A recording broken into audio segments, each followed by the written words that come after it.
নমস্কাৰ। আজিৰ এই গুৰুত্বপূৰ্ণ ভিডিঅ'টোলৈ আপোনালোক সকলোকে স্বাগতম জনাইছোঁ।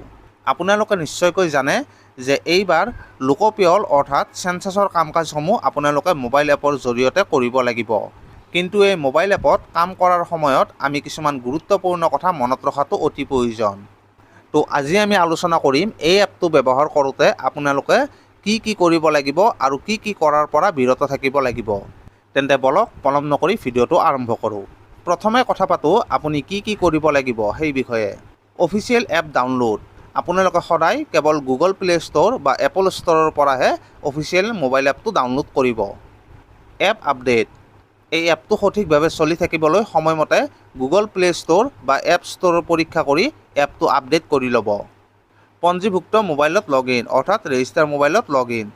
কেৱল এটা ৰেজিষ্টাৰ্ড মোবাইলতহে লগ ইন কৰি এপটো ব্যৱহাৰ কৰিব। ক্ৰেডেনচিয়েল লাভ কৰা। চাৰ্চ বিষয়াই গৃহতালিকা ব্লকটো CMMS পৰ্টেলত আবণ্টন কৰাৰ পিছতহে আপোনাৰ মোবাইলটো পঞ্জীভুক্ত কৰিব। ইয়াৰ পিছত আপোনাক SMS বা ইমেইল যোগে লগ ইন ক্ৰেডেনচিয়েল প্ৰদান কৰা হ'ব, যিটো ইতিমধ্যে আপোনালোকে লাভ কৰিছে।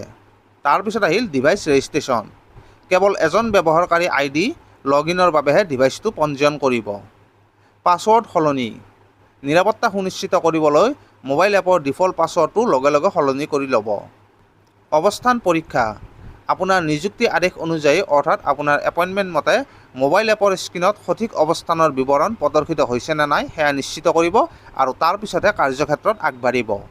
যোগাযোগ। ডিভাইচ ৰেজিষ্ট্ৰেশ্যন বা স্থানৰ বিৱৰণত কোনো ধৰণৰ খেলিমেলি বা অসুবিধা হ'লে লগে লগে আপোনাৰ চাৰ্চ বিষয়ৰ সৈতে যোগাযোগ কৰিব। ডাটা আপলোড বা সিংক। ডাটা হেৰাই যোৱাৰ পৰা বাচিবলৈ প্ৰতি 5ৰ পৰা 6টা গৃহ বা পৰিয়ালৰ গণনাৰ পিছত প্ৰবিষ্ট কৰা তথ্যসমূহ কেন্দ্ৰীয় ছাৰ্ভাৰত আপলোড বা সিংক কৰিব। তথ্য সংৰক্ষণ। সিংক আইকন বুটামত ক্লিক কৰাৰ পিছত গৃহতালিকা ব্লক সম্পূৰ্ণ হোৱাটো নিশ্চিত কৰিবলৈ চেকবাকচটোত টিক মাৰ্ক দিবলৈ নাপাহৰিব। তাৰপিছত খালী স্থানত আপোনাৰ চহী কৰি শেষত সুৰক্ষিত কৰক বুটামত ক্লিক কৰিব। ডিভাইচ সুৰক্ষিত ৰখা।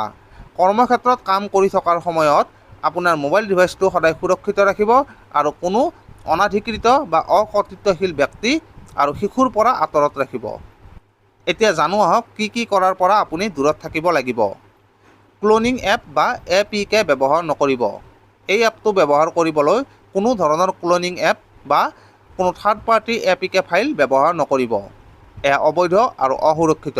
ইয়াৰ দ্বাৰা আপোনাৰ ডাটা হেৰাই যাব পাৰে। আনইনষ্টল নকৰিব। কোনো পৰিস্থিতিতে এপটো মোবাইলৰ পৰা আনইনষ্টল নকৰিব। যিকোনো আপডেটৰ ক্ষেত্ৰত কেৱল প্লে ষ্ট'ৰ বা এপ ষ্ট'ৰহে ব্যৱহাৰ কৰিব। ডিভাইচ সলনি নকৰিব। ৰেজিষ্টাৰ্ড মোবাইল ডিভাইচটো সলনি নকৰিব। কেৱল ডিভাইচ চুৰি হ'লে, ভাঙি গ'লে বা কিবা জৰুৰী কাৰণত চাৰ্চ বিষয়ৰ অনুমতি সাপেক্ষেহে ডিভাইচ সলনি কৰিব পাৰিব। পাছৱৰ্ড শ্বেয়াৰ নকৰিব। আপোনাৰ ব্যৱহাৰকাৰী ইউজাৰ ID আৰু পাছৱৰ্ড কাৰো সৈতে শ্বেয়াৰ বা ভাগ বতৰা নকৰিব। একাধিক ডিভাইচ ব্যৱহাৰ নকৰিব।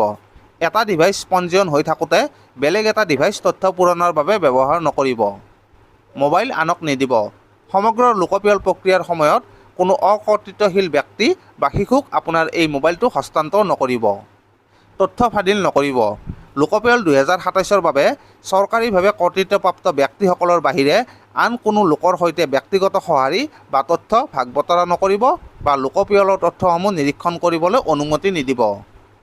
পিন শ্বেয়াৰ নকৰিব। গৃহতালিকা আৰু গৃহপিয়ল মোবাইল এপ খোলাৰ বাবে সৃষ্টি হোৱা গোপন পিন অৰ্থাৎ আপুনি যিটো এমপিন ক্ৰিয়েট কৰিব সেইটো কাৰো সৈতে ভাগ বতৰা নকৰিব।